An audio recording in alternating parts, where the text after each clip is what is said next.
Bentrovati su shritalia.com, come ogni giorno in diretta per garantire 15 minuti dalle 12 alle 12:15 di informazioni, novità e aggiornamenti sui temi del lavoro, per fare il punto insieme sul lavoro che cambia.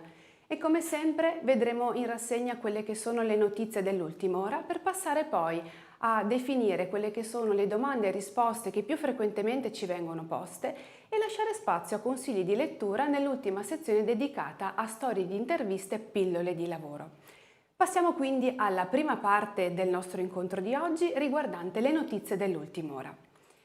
Chiaramente la prima notizia non poteva che essere rivolta alle misure restrittive che derivano dall'applicazione dell'ultimo DPCM, il DPCM del 3 novembre. Scatta quindi oggi il lockdown. E naturalmente la prima cosa che abbiamo pensato quando abbiamo letto le misure restrittive che riguardano le tre colorazioni dell'Italia, quindi zone gialle, zone arancioni e zone rosse, è necessariamente il parallelismo rispetto al lockdown che abbiamo vissuto da marzo in poi. Questo risulta essere un lockdown più soft ed è questo quindi anche la caratterizzazione che leggiamo nel giornale di oggi. È più soft perché rispetto a marzo le zone hanno una limitazione agli spostamenti e alle attività molto diverso. Per esempio Calabria, Lombardia, Piemonte e Val d'Aosta, che sono zone rosse, avranno delle misure restrittive e oggi faremo un po' più il punto su spostamenti e scuola rispetto alle altre zone gialle ed arancioni.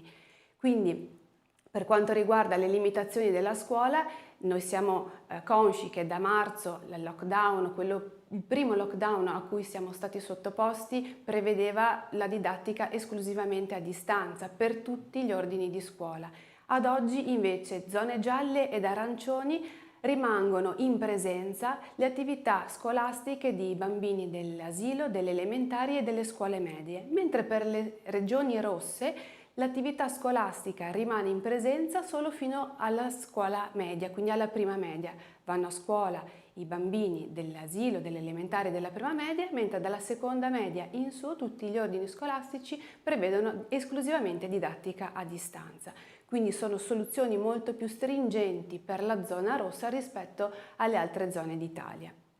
Per quanto riguarda gli spostamenti, chiaramente questa è una misura che ha gli impatti anche sull'attività lavorativa, sullo svolgimento dell'attività lavorativa, perché nelle zone gialle, per esempio, sono sempre consentiti gli spostamenti, eccetto nel periodo che va dalle 22 alle ore 5 del giorno successivo, la cosiddetta fascia di coprifuoco. Mentre nella zona rossa sono consentiti gli spostamenti solamente per ragioni lavorative di necessità e per la salute, previa autocertificazione. Quindi l'attività lavorativa può essere svolta dal lavoratore, ma deve avere con sé un'autocertificazione. Ove non avesse l'autocertificazione con sé, nell'eventuale controllo da parte degli organi di polizia, potrà essere resa direttamente nel momento del controllo. Chiaramente questo poi ha anche delle ripercussioni su quelle che sono le modalità di svolgimento dell'attività quotidiana di genitori barra lavoratori, per cui dopo vi abbiamo messo due domande che daranno risposta ad alcuni quesiti delle zone rosse. Decreto Ristori bis, un'altra novità di oggi, perché oggi entra al Consiglio dei Ministri il testo del decreto Ristori bis, il cosiddetto decreto Ristori bis, che mira a rifinanziare tutte quelle che sono le misure che servono per dare sostegno alle imprese. Tra le misure che vengono discusse oggi alla Camera ci sono ristori doppi per le imprese, ristori doppi rispetto a quelli che sono stati concessi nel mese di luglio. Credito d'imposta sugli affitti commerciali per 3 mesi, quindi possibilità di dilazionare il pagamento, spostare, traslare in avanti i termini per il pagamento degli affitti commerciali, sospensione del saldo IMU, altra voce nel bilancio delle imprese che avrebbe avuto una sua manifestazione proprio adesso, e anche contributi previdenziali, sospensione dei contributi previdenziali per i lavoratori dipendenti. Tutto questo in funzione di quelle che sono le chiusure degli esercizi commerciali e delle attività che in generale per effetto del decreto del DPCM resteranno chiuse. Inoltre verrà discussa il rifinanziamento del congedo parentale e bonus asili nido. Per quanto riguarda il congedo parentale sempre al congedo parentale legato all'emergenza epidemiologica, quello legato alla quarantena scolastica dei figli, che viene concesso dall'INPS in misura del 50% in funzione della retribuzione persa dal lavoratore nelle sole giornate in cui il lavoratore rimane a casa per la fruizione di questo congedo. Vi ricordo che è un congedo alternativo allo smart working dei genitori, lavoratori, che avessero un figlio posto in quarantena scolastica dall'ASL, non necessariamente non un figlio malato, ma posto in quarantena per un contatto avvenuto a scuola o durante le attività ricreative pomeridiane. Notizia di ieri, perché nella giornata di ieri l'ANPAL ha pubblicato sul proprio sito un programma che prevede tutte le modalità di gestione e presentazione delle domande di accesso al Fondo Nuove Competenze. Vi ricordo brevemente che il Fondo Nuove Competenze è una misura che potremo definire come alternativa alla cassa integrazione, alternativa perché consente di ridurre l'orario di lavoro nel limite massimo di 250 ore per lavoratore in funzione della addizione del lavoratore ad attività di formazione. Questa formazione è rivolta a questi lavoratori per implementare le proprie capacità lavorative, quindi per portare un valore aggiunto all'attività aziendale, ma anche per consentire una migliore ricollocabilità nel momento in cui dovessero interrompere il rapporto di lavoro con il datore di lavoro. Quindi da ieri è pubblicato questo insieme di articoli che servono per predisporre l'accordo sindacale che dovrà essere pubblicato e dovrà essere vagliato dall'ANPAL entro il 31 dicembre 2020. Sempre di ieri, notizia da parte dell'Ispettorato Nazionale del Lavoro che con la nota 963 segnala e sostanzialmente conferma quelle che sono le modifiche apportate dalla conversione del decreto agosto e dal decreto ristori. In buona sostanza interviene nel ribadire il fatto che è possibile instaurare un contratto con un'agenzia di somministrazione affinché venga somministrato a termine un lavoratore, purché questo lavoratore abbia un contratto, questa azienda sottoscriva un accordo commerciale con l'utilizzatore e quindi è data possibilità alla deroga di 24 mesi fino al 31 dicembre 2020 per la somministrazione a tempo determinato, purché ci sia un rapporto a tempo indeterminato da parte del lavoratore con l'agenzia di somministrazione. Viene poi confermato il divieto di licenziamento che opera per qualsiasi tipologia di licenziamento di tipo oggettivo e collettivo fino al 31 gennaio. Nello stesso testo della nota viene anche ribadito il fatto che sono consentite ulteriori 6 settimane di cassa integrazione e ammortizzatori sociali fino al 31 gennaio, per cui viene data un canale parallelo di durata del divieto di licenziamento e della fruizione dei periodi di cassa integrazione. Infine viene dato conto della sospensione dei versamenti contributivi per il mese di competenza novembre, quindi i pagamenti dei contributi che devono essere fatti dalle aziende il 16 di dicembre 2020 e che possono essere quindi versati o in un'unica soluzione o in 4 rate, ma con decorrenza dal 16 marzo prossimo. Vediamo insieme quelli che sono gli incontri formativi della prossima settimana. I webinar della prossima settimana partono dalla giornata di martedì, in cui Elisa Pavanello ed Enrico Cavinato affronteranno gli argomenti del decreto Ristori bis, quindi vedremo insieme a loro quelle che sono le novità apportate al decreto Ristori, quindi gli ulteriori finanziamenti per le imprese, mentre nella giornata di mercoledì 11 ci sarò io insieme al collega Simone Cocchetto e riaffronteremo il tema delle assenze dei lavoratori legate all'emergenza epidemiologica, quindi le modalità di fruizione dei congedi, delle assenze per malattia, per la quarantena e daremo un occhio a quelle che sono le novità che apporteremo al nostro vademecum sulle assenze.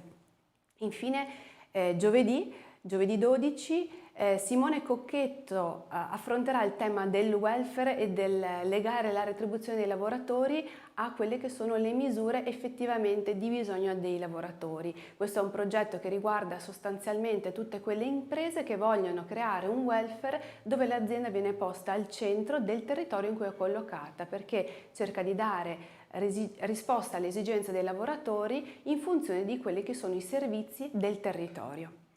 Veniamo ora alle domande e risposte.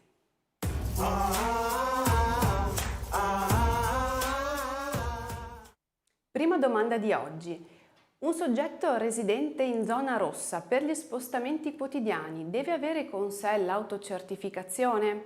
Ne abbiamo parlato proprio ad inizio della puntata di oggi. In effetti il DPCM del 3 novembre non lo prevede espressamente, non è fatto obbligo quindi ai soggetti che si devono spostare per lavoro, necessità e urgenza di avere con sé l'autocertificazione. È disposta dal Ministero un'autocertificazione, quindi noi consigliamo di averla con sé per accelerare anche i tempi di verifica e di controllo nel momento in cui si venisse ad essere sottoposti a verifica da parte degli agenti di polizia o chi dovesse essere sul luogo, sul territorio a fare le verifiche degli spostamenti. Tuttavia questa potrà essere anche resa nel momento in cui si viene fermati.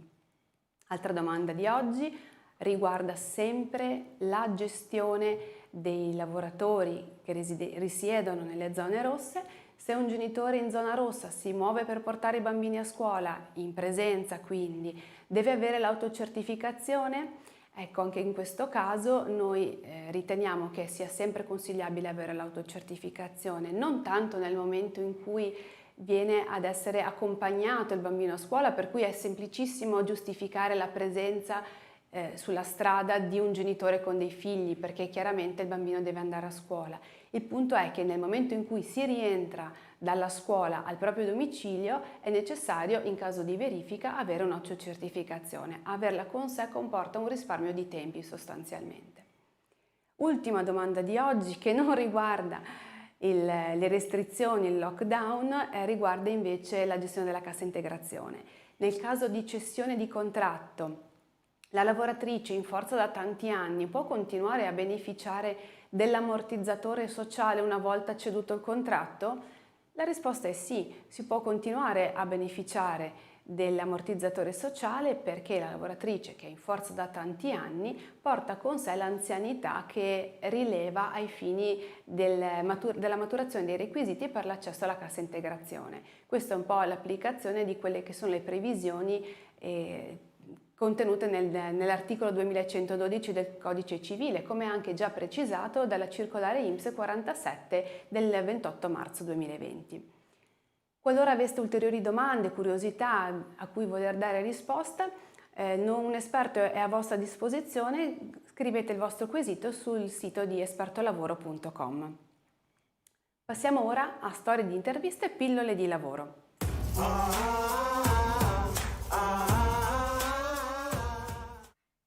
Oggi il consiglio di lettura riguarda un articolo pubblicato sul magazine laborability.com.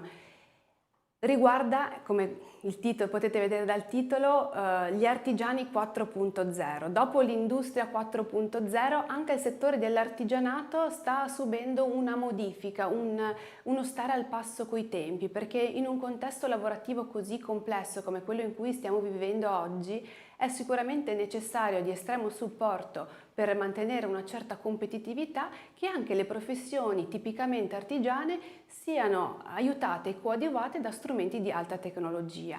È così che nascono delle app per la gestione e l'efficientamento del consumo della pelle, per esempio, per i calzolai, così come sistemi che tagliano e cuciono i tessuti ricavati da materiali di scarto che grazie al supporto della tecnologia vengono riutilizzati ed efficientati per dare loro una seconda vita. La puntata di oggi è finita. Vi ringrazio per l'attenzione, ma prima di chiudere il collegamento di oggi vi lascio all'intervista con Nicola Boggian, fondatore di White Libra, e che vi racconterà il suo progetto di portare in piattaforma le modalità di svolgimento dell'attività lavorativa in modalità agile. Grazie per l'attenzione, buona visione.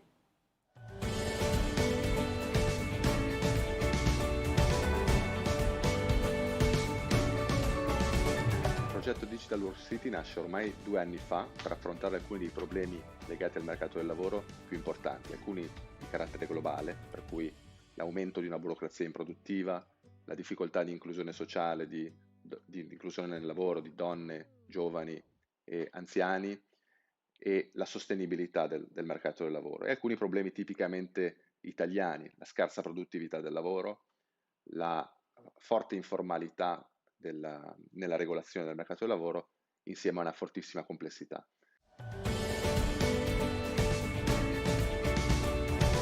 È una città digitale. Cosa è composta una città digitale? Da un'infrastruttura per cui, che consente di collegare domanda e offerta di lavoro in modo innovativo, per cui questa domanda e offerta di lavoro non è fatta solo su job description, ma su lavoro su progetto, richiesta di consulenza, richiesta di dati. Questa infrastruttura è regolata tramite un contratto di piattaforma innovativo, per cui consente di allocare le risorse all'interno della piattaforma in modo più flessibile, senza però penalizzare i diritti dei lavoratori. La Digital Work City è composta di servizi, per cui collega insieme al matchmaking servizi di welfare, di formazione, di networking, di coworking, di consulenza legale, ed è la prima volta che in una sola infrastruttura digitale matchmaking e servizi alla persona vanno insieme. E poi ci sono i cittadini. Questi cittadini sono persone che vogliono lavorare da remoto su dei sistemi, su dei device tecnologici che possono essere computer o macchinari complessi, industria 4.0. Questi lavori sono sempre più presenti e sempre di più lo saranno, perché i lavori rutinari verranno probabilmente affidati a delle macchine, la gestione di questi lavori verrà fatta dalle persone tramite questi device e tramite la loro creatività e capacità di innovazione.